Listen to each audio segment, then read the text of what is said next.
Hello students, जैसा कि हमने कल बायोलॉजी के टॉपिक को पढ़ा था, बायोलॉजी का कुछ कॉमन इंट्रोडक्शन पढ़ा था। आज हम उसी टॉपिक से आगे बढ़ रहे हैं। तो welcome to Mahi classes and अभी हम इसका नाम माही एकेडमी कर रहे हैं। तो कल हमने जो इंट्रोडक्शन पढ़ा था वो बहुत ही शॉर्ट इंट्रोडक्शन था, जो कि छोटे से छोटी क्लास हो चाहे बड़ी बड़ी क्लास हो, कोई भी क्लास उसको इजीली व्यू अप कर सकती है, देख सकती है। आज हम उसको थोड़ा सा ब्रॉड लेवल में जा रहे हैं, क्योंकि आज का जो हमारा मेन टॉपिक है वो है क्लास 10th और 12th के लिए, चाहे वो सीबीएसई हो या आरबीसी हो, और कंपटीशन एग्जाम्स तक भी ये जा सकती है।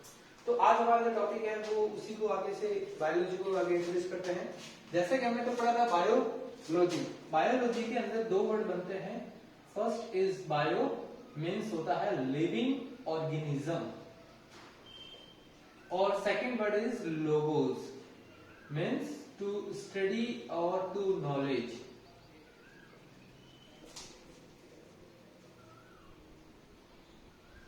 मीन्स अगर हम इस बायोलॉजी की बात करते हैं तो कोई भी लिविंग ऑर्गेनिज्म जो कि सजीव है, जिंदा है और वो सरवाइव कर रहा है, तो उसको उसके बारे में जो स्टडी की जाती है उसको हम बोलते हैं बायोलॉजी। तो आइए आज इसकी डेफिनेशन देखते हैं। Definition: Biology is the branch of science which deals with the study of living organism। यानी वही हमने अभी बात की थी कि जिसमें कंप्लीट लिविंग ऑर्गेनिजम्स का स्टडी किया जाता है, चाहे वो किसी भी टाइप का लिविंग ऑर्गेनिज्म हो, उस कंप्लीट स्टडी को हम क्या बोलते हैं? बायोलॉजी बोलते हैं। उस ब्रांच को बायोलॉजी बोला जाता है। ये एकमात्र ऐसी ब्रांच है या एकमात्र ऐसा सब्जेक्ट बना दिया गया है अभी जिसे हम बायोलॉजी बोलते हैं। इसको अगर एक शॉर्ट फॉर्म में देखा जाए तो शॉर्ट फॉर्म में है it is the science of life. मतलब लाइफ यहाँ पर किसकी होती है स्टूडेंट्स?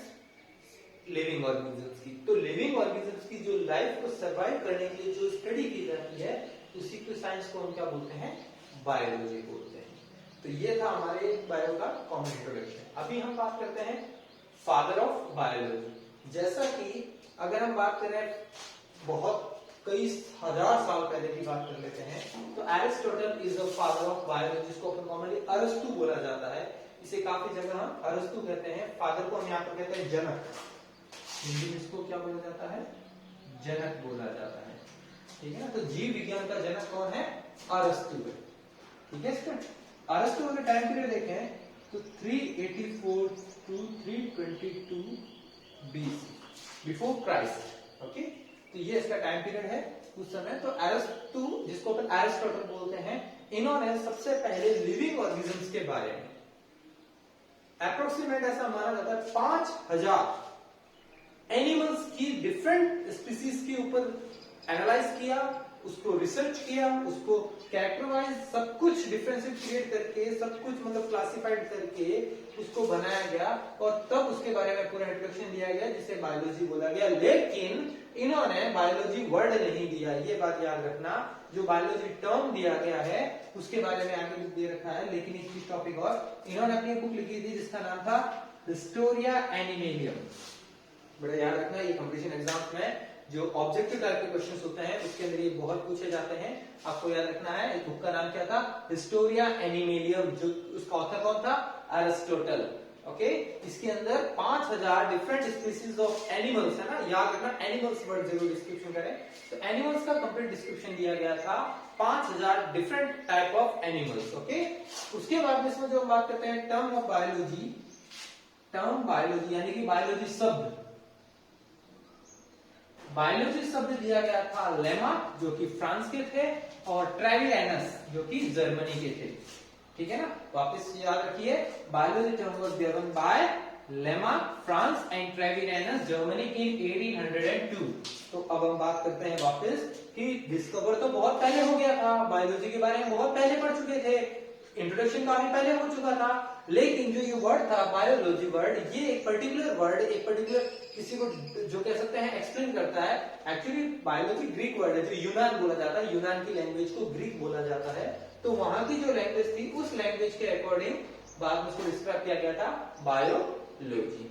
ओके स्टूडेंट्स, तो हमें जब कंपटीशन एग्जाम्स की हम बात करते हैं तो ये छोटी छोटी पॉइंट्स हमें याद रखने होते हैं, क्योंकि यही वर्ड हमें ऑब्जेक्टिव क्वेश्चंस के अंदर आते हैं और इन वर्ड के ऊपर हमें स्पेशली ध्यान रखना होता है। ओके, तो अब हम बात करते हैं बायोलॉजी की ब्रांचेस। जनरली बायोलॉजी की बहुत सारी ब्रांचेस होती है।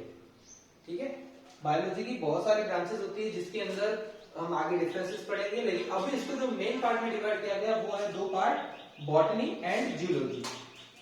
ठीक है ना, पहले सबसे पहले इसको दो पार्ट में डिवाइड किया गया था, बॉटनी एंड जूलॉजी, लेकिन जब इसके बारे में और डिस्क्रिप्शन किया गया तो बाद में इसकी तीसरी ब्रांच है जिसको नाम दिया गया माइक्रोबायोलॉजी।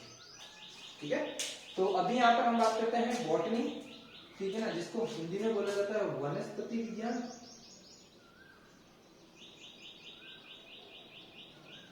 जूलॉजी जंतु विज्ञान और माइक्रोबायोलॉजी सूक्ष्म विज्ञान। ओके, तो अभी यहाँ पर हम बात करते हैं जनरली सबसे पहले बायोलॉजी को दो पार्ट में डिवाइड किया गया था, unicellular and multicellular organism. Unicellular के अंदर आ जाती है हमारी कंप्लीट माइक्रोबायोलॉजी, ठीक है, और मल्टीसेल्युलर में फिर दो कैटेगरी आ जाती है, डिपेंड ऑन फोटोसिंथेसिस, जो अपन आगे पढ़ेंगे कि कैसे मल्टीसेल्युलर को आगे डिफरेंशिएट किया गया है। ठीक है, तो अभी इतना ही पढ़ेंगे कि जो प्लांट कैटेगरी जितनी भी थी उसको डाल दिया गया है बॉटनी के अंदर, और जीव विज्ञान यानी कि जंतु विज्ञान यानी कि जूलॉजी जो ब्रांच उससे सारे एनिमल्स कैटेगरी को डाल दिया गया। तो आइए हम थोड़ा सा इंट्रोडक्शन पढ़ते हैं बॉटनी के बारे में। तो जैसा कि आपको पता है बॉटनी स्टडी ऑफ प्लांट यानी कि जिसमें सभी पादपों का अध्ययन किया जाता है। ठीक है ना, तो हम यहाँ पर क्या बात करते हैं, पादपों का अध्ययन। ये मैं हिंदी इसलिए लिख रहा हूं ताकि हिंदी मीडियम के भी स्टूडेंट इसको देख सकें, इस वीडियो से सीख सकें। फादर, अब बॉटनी के फादर जो कि थियोफ्रेस्टस थे, ठीक है, ये याद रखना, मोस्ट इंपोर्टेंट क्वेश्चन पूछा जाता है कि who is the father of botany, तो कौन थे, थियोफ्रेस्टस, ठीक है ना, यानी कि जनक। अब हम बात करते हैं, इन्होंने भी अपनी बुक लिखी थी, इसका नाम था हिस्टोरिया प्लांटेरम। ठीक है, ध्यान से सुनिएगा, हिस्टोरिया प्लांटेरम, ये इनकी बुक थी थियोफ्रेस्टस की। ठीक है, जिन्होंने कंप्लीट इस बुक के अंदर प्लांट का कंप्लीटली एक्सप्लेनेशन दे रखा है, पूरा का पूरा, और ऐसा माना जाता है कि इन्होंने भी लगभग 500 डिफरेंट स्पीसीज ऑफ प्लांट्स यानी 500 प्रकार की विभिन्न पादप की प्रजातियों का इस बुक में अध्ययन किया गया है। ओके, उसके बाद आज की अगर अपन मॉडर्न फादर यानी कि आधुनिक जनक की अगर अपन बात करते हैं तो कौन है, कैरलस लीनियस। याद रखना students, Carlos Linnaeus is the modern father of botany, यानी कि आधुनिक वनस्पति विज्ञान के जनक कौन है, कैरलस लीनियस। इनकी भी जो किताब है, इनकी भी जो बुक का नाम है वो याद रखना, सिस्टेमा नेचुरा। ठीक है ना, भूलना मत, सिस्टेमा नेचुरा, ये इनकी बुक का नाम है। ओके, नेक्स्ट हम अब इसकी डिस्क्रिप्शन अपन आगे पढ़ेंगे। अभी नेक्स्ट टॉपिक पे आते हैं, जूलॉजी यानी कि जंतु विज्ञान।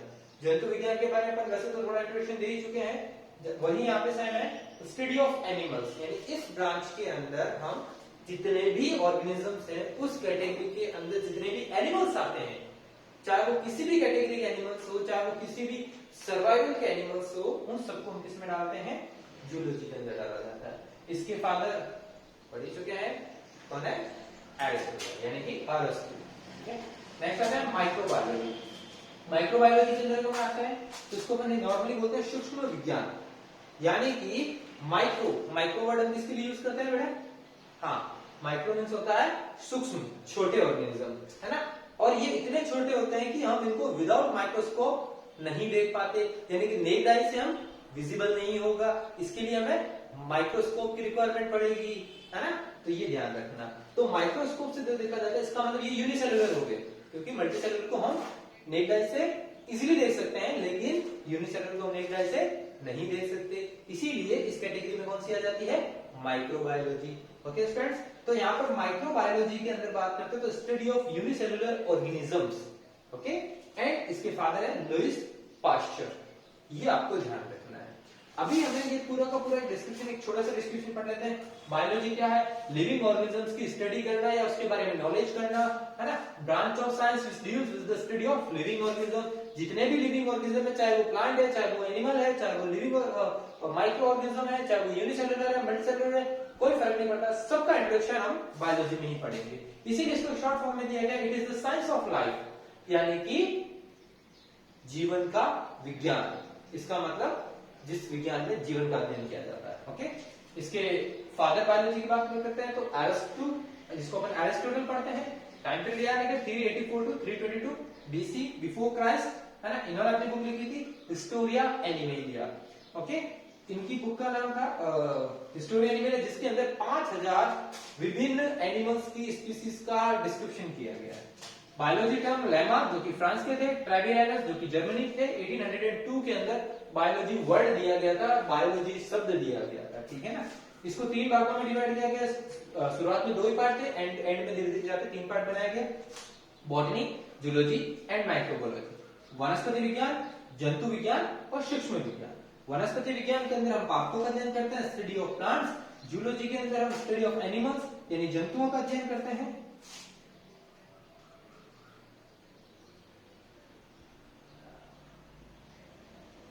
जंतुओं का अध्ययन करते हैं। और नेक्स्ट आता है सूक्ष्म विज्ञान, माइक्रोबायोलॉजी, इसमें हम सूक्ष्म जीवों का यानी कि यूनिसेलुलर ऑर्गेनिजम्स का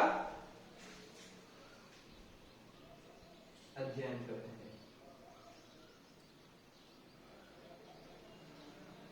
एक कोशिका,